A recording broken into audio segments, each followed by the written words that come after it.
Welcome, Byron Katie. You're in Amsterdam right now.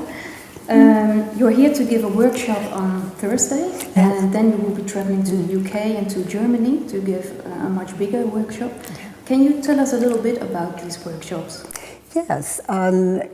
Basically, when I attend one of these, just like everyone else does, then we all just experience what it's like to question what we believe, to question the thoughts that are causing our suffering.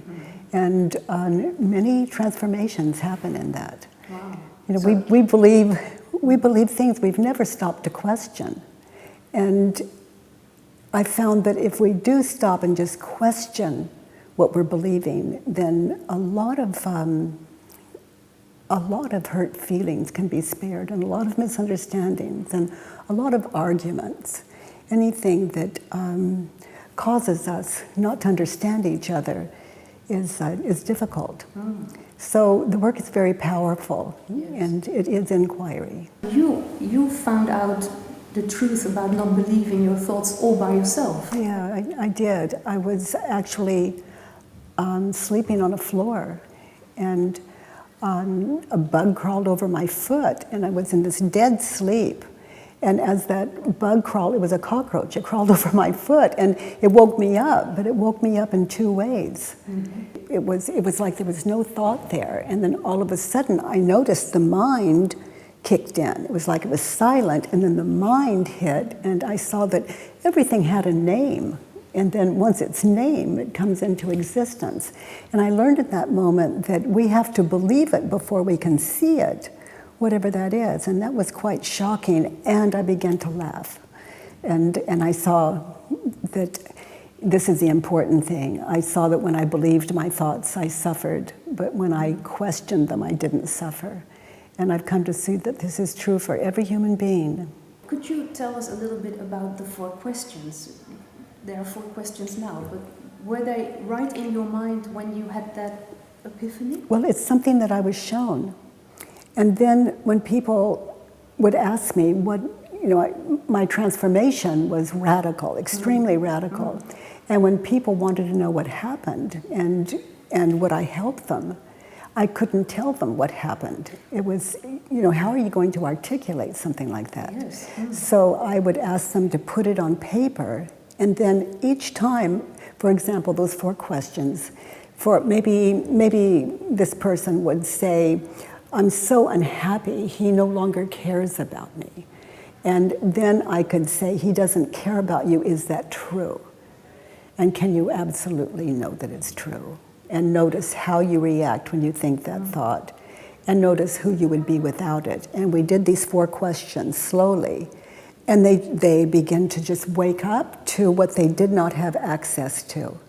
And then I asked them to find turnarounds, opposites of what they're thinking. So he doesn't care about me. The opposite is he does care about me. And then to just slow down and find examples of in that moment when that situation was happening, can they find an example of where he really was caring about you? And then another opposite is I don't care about him. And then I can see my part in the argument, or in my hurt feelings and why I was hurt, and the ways that I was not caring about him. And another turnaround is, he doesn't care about me. Another turnaround is, I don't care about me. So actually our thoughts cause our suffering. Yes. Not the reality. Yes, and actually our thoughts don't. It's like the belief. It's like when the thoughts move through, we try to stop our thinking, but we're not successful at that. No. But if we identify those stressful thoughts, when we're angry or upset with someone we care about, then and question them, then it changes our entire perspective. And what I love about it is that we're not switching from a negative way of thinking to a positive way of thinking. We question it, and then it switches for us. Yes. And so, for me, if I just do my job and question my stressful thoughts, then what is given in that is a life I never dreamed possible, and I'm so grateful. We still have the thoughts. The thoughts just come to us. Yeah, the thoughts come, and we believe them or we don't. but they're so natural when they come that I found that thoughts, they come. There's nothing we can do to stop them.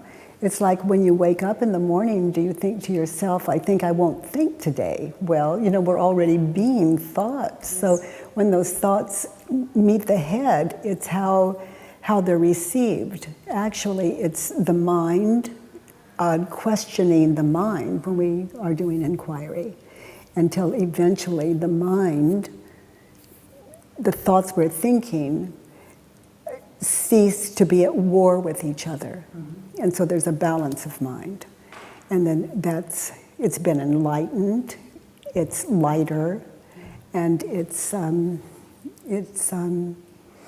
balance. Actually, it's like using your own inner wisdom. It is exactly. The answers are already inside of us. Yes. And as you said before, the questions are so powerful, but the ultimate truth is our answers are the power. Yes. So that's within us, and we all have that power. And we all have equal wisdom. So actually these 4 questions and the turnaround there are so essential in becoming better, more patient people. Absolutely. They're a meditation. It's a practice. The work is a practice. Just to sit with every day and just listen to our inner self as we respond to those questions. And it's so lovely, and it shifts our lives in such a radical way. If people knew, they would run to it. We come out as kinder human beings, more understanding human beings, and we're more connected and less fearful. Yes. And eventually, just not fearful. What I've experienced when I changed and when I became more aware is that it frightens other people around you. It does. Because suddenly you're unrecognizable. My case was extreme. It was very extreme because I was so depressed. So when I changed, actually, my husband didn't even recognize me. My body was the same, but my personality shifted so radically that he would even say, "Where's my wife? It's not fair. What did you do with her?" He was very confused. And my children as well. But I was so much kinder and so easy to get along with, they quickly adapted. But it did shift the whole family, yes. Yeah. And it's still shifting them. And I'm still growing, expanding, so are they. And, once we find freedom, our whole world expands. For me, I do the work or I have a miserable life. Yeah. And I'm a much kinder mother, a more understanding mother. When my children talk, I hear them. I actually hear them. I'm out of self. I can hear them. I can hear their life. I'm connected with them totally. It's not all about me. So I think that's the greatest privilege. So I would invite parents with children of any ages, even grown children, to give the work a try. It certainly does give us another way to raise our children. Absolutely. I watch my daughter with her children, and it's so different than the way I raised her. But if you have this little child and you say, brush your teeth, and the child doesn't brush their teeth, you say, go into the bathroom and brush your teeth. And they, I don't want to. Well, you don't know what's going on. It's for all you know, they don't even know what a toothbrush is. And they don't know which one is theirs. And they don't know where the toothpaste is. And they don't know what is toothpaste. I mean, we expect them to know. Yeah. And so we raise our voices or we become impatient when maybe they just don't know. I can recall, someone saying, my mother saying, brush your teeth. I had no idea. I had to watch my sister. I had no idea. I only knew I was doing something wrong. I was supposed to do something. I didn't know what it was. A parent would pick up these signs if their mind were clear and say, I'll go with you.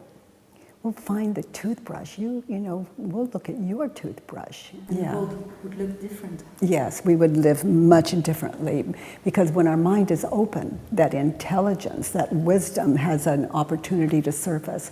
And that's what happened to me on the floor. My mind had just stopped long enough to notice. If the viewers, or some of the viewers, are very stressed right now, what would be your number one advice? There is a way, and that suffering's optional, and I invite people to, you know, I guess you ask for something short and simple, there's a way. There's a way out of suffering. Yeah. Yeah.